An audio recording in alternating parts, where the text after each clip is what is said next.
This is Russ. Yeah, I'm back in the car again. 1 p.m. 54 degrees outside.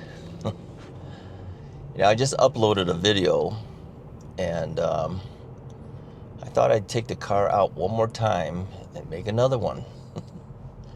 Sometimes I have a feeling of doing that. I just feel like, yeah, I'm just hanging around after I'm done with something. Let's do another. So what are we going to talk about today? Well, I wanted to talk a little bit about how e-bikes have changed the world. E-bikes have changed the world. Let me know if you agree with that or not. And has it changed it for the better? Ooh. Or has it changed it for the worse? Well, everyone has a different opinion on that. If you're an e-biker, you may say it's a change for the better. If you're not, you may say it's change for the worse. Yep. Some people really view e-bikes as a negative thing. I don't understand why, but they do. And I think it's because of the accidents that they see, the wild riding that they see, and the irresponsibility that they see, the potential dangers that they see. But is that a function of the e-bike or a function of the person riding the e-bike? There you go. Yeah, I don't think the e-bike is the thing to blame. Yet, that is the thing that people seem to blame. So they put all the regulations and the laws against it. It's actually not quite fair. It really isn't. Because there's a lot of people who ride responsibly. Yep, there are. There are a lot of people that do. And then there's a lot of people who don't. So it's always the ones that don't that kind of ruin it for the ones that do. And I think those that make the laws sometimes don't realize that. They just figure that they're all bad. It's not true. Think about the benefits of what an e-bike could do for people. Look at guys like me, okay? If I didn't have an e-bike, I wouldn't be outside doing things as much as I do now. Yeah, it's true. I wouldn't be out there. I wouldn't even be able to ride a regular bike. So if you limit my ability to ride an e-bike by either taking all e-bikes away from me, or if you limit, how I can ride it, I might not ride. Yeah, look, think about the people who use e-bikes to go to work. If you do all the limitations again, they might not be able to take a vehicle to get to work. Yep, it's true. All right, let me make this turn here. We're going to sit and talk for a little bit. I'm not driving off to Costco. I already did that today. So I'm here at the park area again, as I usually do. And some other people are sitting out here too. They're in their cars. It must be lunchtime, so some people may be having their lunch out here. Let me back up the car here. So one thing I like about having the backup camera, really helps out. I just look at the backup camera and line myself up. There we go. Take this off. I feel constrained. So anyway, I was thinking about this, and I just said, is the e-bike actually at fault? Now, I don't think it's the e-bike that's at fault. It's the people. It's the people who are at fault. So what kind of people do this? Well, everyone blames the kids. Yeah, granted, a lot of the kids do some irresponsible things, but they do irresponsible things more than just e-bikes. Okay, they just don't know any better, or sometimes they just rebel, or whatever the reason it is that they do, and that kind of ruins it for everybody else. So my feeling is that e-bikes shouldn't be targeted. It should be riders should be targeted. What about you, Russ? You never stop at the stop signs. That's true. I don't. but I do slow down. I look around, and if there's nobody there, no cars, no people, I keep going. If I can't see, if it's a hidden area or it's a area where I can't tell, I will stop. And I stop at all stop lights. Yep. I don't go through stop lights. Okay, take that back. We do have a law in Illinois that if you sit at a stoplight and the thing hasn't turned green in 2 minutes, you can go. After looking around, you can go. Of course, I've always wondered about that law because nobody's there timing you for 2 minutes. So how do they know if I actually waited or if I didn't? They wouldn't really know. But besides that, okay, so everyone does things a little bit such that they could technically say that you're not following every rule. It's true. It's true. But think about all the drivers. How many of the drivers stop at a full stop sign and actually totally stop? Not too many. A lot of them, as I just sit and I watch, they'll roll up to a stop sign, slow down, look around, and go. So I'm not the only one doing that. Others do it too. But, in bikes, there are some rules for certain states that allow the Idaho stop rule. It's basically more like a yield sign, right? They call it that because it started out in Idaho. But there's a number of states that have adopted it. Illinois tried to adopt it, but it didn't pass. But at least they tried. I was actually surprised they even tried. I mean, Illinois is so strict on certain things that, at this point in time, though, interestingly, Illinois doesn't have the strictest e-bike issues going on. There's other states that are a lot more restrictive than us. Somebody told me, out in California, there's been a lot of problems with people riding irresponsibly. I do believe that is the case. I've seen a number of videos where people have been recorded, as almost like a gang of e-bike riders basically taking over the street. I'm not in favor of that. Yeah. In fact, when people ask me, how come we don't do a group ride in your area, Russ? Hey, that's the same thing. I don't do that. I don't even like riding with other people next to me, to tell you the truth. Others have said, I'm in your area, can we ride? I usually say no. Yeah, I don't enjoy it actually as much. I have more fun riding on my own, but I've said before too, the reason too is because I know I can make a video while I'm riding, and I seem to have a problem doing that when other people are around. Not that they stop me from doing it, it's just that I just feel more comfortable when I'm by myself doing these videos. So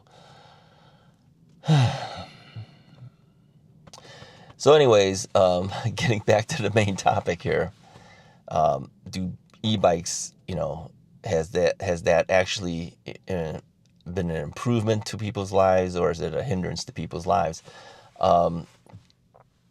If you're not an e-biker, you might say it's a menace. If you're an e-biker, you'll say, look at all the things that it's done to enhance my life, right? Things that I can do now that I couldn't do before. I always wonder whether the people making the laws realize all aspects of how that device is being utilized and how it actually enhances some people's lives. And if you take it away, they don't have that ability anymore. I mean, more than one person on this channel has told me, he says, for guys like you and me, meaning guys that have some type of handicap going on, and I wouldn't say I have a major handicap, because if you watch me walking around, I walk pretty well. I just can't walk long distances, okay? That's when I have to take my mobility scooter or ride a bike. But they say that if you take the e-bikes away from guys like us, we'll never ride a bike again. We'll never be able to go out and enjoy the fun of being out there. That's actually true. That's actually true. It's sad, but it's true. If they do that, they make it very difficult. I remember watching, we had a town hall type discussion thing with the police department and the city council and the members of the public were allowed to go, and it was recorded. And I put that link on a previous video. And somebody got up and said, you know, my husband and I both have e-trikes. And they said that I think their point was they said if we can't ride the sidewalks and we're forced to ride on the street, there's certain parts that, you know, we have to be on sidewalks to do what we do and all that. And I think the police department in this area basically said that, you know, if you have something like a trike and we can see that you have to cross over, you know, doing what you do, we're not going to stop you for that. Yeah, I mean, there's a certain amount of police discretion. I mean, if they were to stop them, I mean, these are older folks, right? How heartless can you be? And if you go strictly by the letter of the law, how heartless can you be? So they said, we're really not interested in ticketing people. And at least in our area, that's good.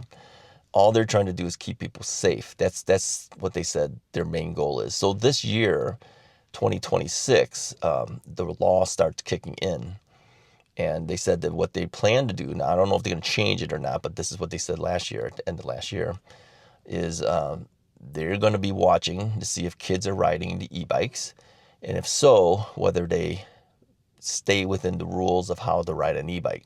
In other words, they're going to have to be at least 16 years old, or have a driver's license or something to that effect. They're going to have to ride at no more than 20 miles per hour. They will have to be on the street. They cannot ride on the sidewalk. What was the other rulings? Yeah, class 2 only, no class 3 bikes for them. Class 3 in general, even for us, we're not allowed to ride a class 3 bike on the streets here. Only private property or in areas not deemed, you know, speed limited. Like for instance, if you were like out on some trail or something like that, that's not part of like the bike path or something like that. And I don't know of any area on here that is like that, but if you were, then obviously you can ride a class 3 bike there, that they wouldn't have an issue with that. But in the general area of streets and everything, they want to enforce, you know, the 20 mile per hour law. Oh, the other thing I want to say is that you can only ride on streets that are 35 miles and under. So if you have a speed limit of 40 miles an hour on that street, e-bikes are not allowed on that street. That makes it a little tough sometimes, because sometimes you're riding on the street and then you have to be on that street to make a turn to get to another street, in which case you're going to be on the 40 mile an hour street for a short time before you can cross over to get to the other street. So I think a lot of that, again, will be a police discretion thing. You know, if you were stopped, I think you can probably talk your way out of that and just say, look, I'm heading from here to there. I can't get to that other street unless I cross through this street for maybe the next 2 blocks. Then I can get to that street. I mean, what are they supposed to do to stop you? Tell you can't do that? Or okay, if you don't want me to do that, you want me to be on the sidewalks that cross over there? I mean, and you can't do that. How am I supposed to get from here to there? Tell me how to do it, and I'll do it. Yeah, I mean, I think you can talk your way out of certain things if you explain what you're trying to do. And unless that police officer is totally heartless, he could probably see, well, yeah, that's the only way this guy can get over there. Then hopefully, they'll just say, okay, just be careful and move and go on your way. But a lot of this is police discretion, of course. It depends on whether they ticket you or they don't. But they've already said they're not really interested in ticketing people on their bikes. Now, I know this firsthand too, because just a couple weeks ago, I spoke to 3 of the police officers in this area. And, I asked them some of their, how they would typically respond if this happened. How would you typically respond if this happened? And they have basically reiterated, we're not really interested in ticketing people. First off, they said we have other things to do, and everyone's mentioned this, including the cops. We have other things better to do than to sit there trying to find people who are breaking the laws with their bikes. True, but if we see you doing something that's way out of line, we will stop you, which they should. Which they should. So they said, we're just interested in keeping the public safe. That's really their main response to it. I hope all other police officers are the same way. So, and of course I've asked them too, you know, would you ticket me if I did this and you saw me doing that at the stop sign? They go, no. He says, well, we know you now. We wouldn't do it. But he says, we can never guarantee what another officer will do. It's true. That's a standard response. He says, I wouldn't, but I don't know what they would do. That's true. You know, nobody can guarantee anything what another person's going to do, right? So anyways, just thinking through and looking at how our regulations are stopping a lot of people from being on e-bikes is a little depressing to me. And so it was still on my mind. So that's why I figured I'd make this video. So, but I want to hear from you guys. I wanted to find out from you, what do you think? I mean, has it gotten to the point in your area? Okay, I'm not just talking in general. In your area, has it gotten to the point where you kind of feel that? You kind of feel like, man, it's really changed a lot in the last few years. Because I know a number of you guys are not new e-bike riders. You've been with me for a long time, okay? Has it changed from when you first started watching me to what it is today? I mean, we all hear about it, but in your area, has it really changed all that much? I would say in our area, it hasn't really changed all that much, other than the fact that they've created these laws now, but it doesn't sound like the enforcement will be there in the way that people might think. Now, having said that, others have said to me, you know, Russ, you know, you're not riding like the 40 mile per hour wired anymore. Says, if they're not going to enforce it, why did you need to sell it off, right? Why did you have to get rid of it? I says, well, you know, the thing is, I know I won't be riding at 40 miles an hour. Everyone knows that. I barely rode at 28 miles an hour. I typically ride 22, 23. I've said this for years. That's usually my sweet spot. And I only go faster if I'm on like a 40 mile an hour road and I have to compete a little bit, because I'm going from one point to another point, in which case I'll speed up a little bit because I don't want to be the guy that's holding traffic up, right? Or in an emergency situation, knowing that I can just throttle hard and get out of a situation, that's a good thing. But that bike is a heavy bike. It's not a lightweight bike. It's always difficult for me to even get it in and out of the house, okay? And I said, I have so many bikes at this point, let somebody else have it. So another person has it now. He's actually a former police officer. And I told him, I says, I asked him, I says, do you still carry your credentials being a former officer? He goes, yes. I says, do you still carry your weapon? He says, sometimes yes. I said, well, keep that with you because you might need it one day. I'm glad he has it, and he seems to be enjoying it. He does contact me every now and then and let me know the progress of how he's doing on it. Yeah, I missed the bike, but I know for a fact that I wouldn't be riding it all that much. So I'd just be sitting most of the time. Let him enjoy it. Why not? So I have enough bikes. I ride at my sweet spot, right? 22, 23 miles an hour. That's my sweet spot. It always has been. But here's another thing, too. We'll move on to a different topic here. After riding a little slower now, because I know that, you know, our area is a little bit more restrictive now, I don't miss it all that much, really. I don't feel like I have to do 28 miles an hour. I think when I first got e-bikes and some of the new e-bikes as they came out and things, some of them did 30 miles an hour and things, and I would do it a little bit just to, see how it is. It's kind of thrilling, but after a while, it's like, I don't have to be at that speed, and I usually aren't. I'm just there to try it.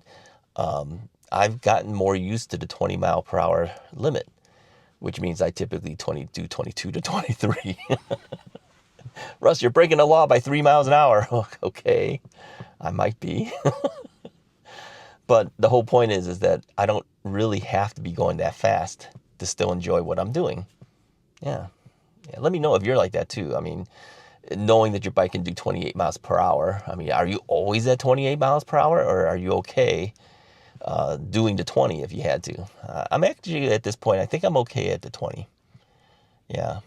I mean, if I'm in a rush to get someplace, and then of course I would be missing it. But I'm not usually that much in a rush to get someplace. I really am not. I just want to, you know, enjoy the ride and go places on my bike. That's all. Doesn't matter how fast I got there. I got time. I remember saying to somebody, I was actually, I was in line at the grocery store, and I only had a couple of items. You know, when you have a few items and some person in front of you has like 30 items on the conveyor belt already to check out. And a lady says, she says, "Oh, you only have a couple items. You can go in front of me." I go, "That's okay." She goes, "Are you sure you only have a few items?" I says, "Lady, I'm retired. I have all the time in the world." And she said, "Yeah, I've heard that from a number of people before." I go, "Yeah, don't worry about it." Says, I'm in no place. I have no place to go. I can wait until you're done." But I said, "But thank you anyway." You know. Yeah, we're not in a rush. I mean, I guess if you were in a rush, then maybe that 28 miles per hour is kind of an important thing for you. But I'm not ever really in a rush. I don't have to be in a rush, is what I'm saying. I don't have to get from this point to that point by a certain time. I guess the only time I would be in a rush is if it's about ready to rain and I got to get home as soon as I can before it rains on me. That might be another story. But that's probably the time that you shouldn't be rushing, because then it could be a little slippery and dangerous. So, all right, that's basically all I had to say. I just wanted to get that off my chest and find out from you guys, what's your feeling on all this? I mean, we've had so much talk lately about regulations and everything. It's on everyone's mind. It's still on my mind. But I kind of feel in my area, although they will be watching kids, we as adults in the area probably aren't going to be regulated as much as we think we might be regulated. And I mean, I might be in a different situation because, like I said, I think a number of the police officers that patrol my area tend to have seen me sometime between now and the last 5 years. I waved with them all. I always told you that. I always waved to them all. They waved back. Even their unmarked police cars. I just did a video recently, and yeah, it was actually my review video. I waved to one of the police officers. It's an unmarked police car, but I know what they look like. Not because of what style it is, but you can kind of tell. Yeah. You know how you can tell? All right, I'm going to tell you how you can tell. Take a look at the driver's side view mirror. If there's an external headlamp hanging out of the by the window area of the driver's side, it's probably an unmarked police car. And nobody has flood lamps like that, right? That's so they can aim the light to wherever. And then look at the front of the cars. If they have these bumper things, almost like ramming devices on the front of their vehicle, it's a police car. I don't care. I don't care if it doesn't say police. I don't care if there's no light bars on the top, because very few of them have light bars on the top anymore. They're usually in the car in the back now. I don't care. And it's blacked out. The windows are kind of blacked out. Come on, that's a cop car. Let me know in the comments. Do you know that? Can you tell a cop car the minute you see it? Yeah, I can always tell a cop car. And they do drive certain specific type of vehicles. They don't always drive, you know, well, some of them, I guess, are not dark vehicles, but many of them are dark colored vehicles. I don't know who they're trying to kid. I mean, I've seen guys with cars that are like souped up Dodge Chargers, you know. I've seen, what other cars have they driven in the general area? Well, usually ones that have some power to it, right? Yeah. Anyways, that's all I got for you guys for today. Hit the like and subscribe button. Let me know what your thoughts are on all the stuff we talked about today. If you like the video, go ahead and hit the like button. Hit the subscribe button.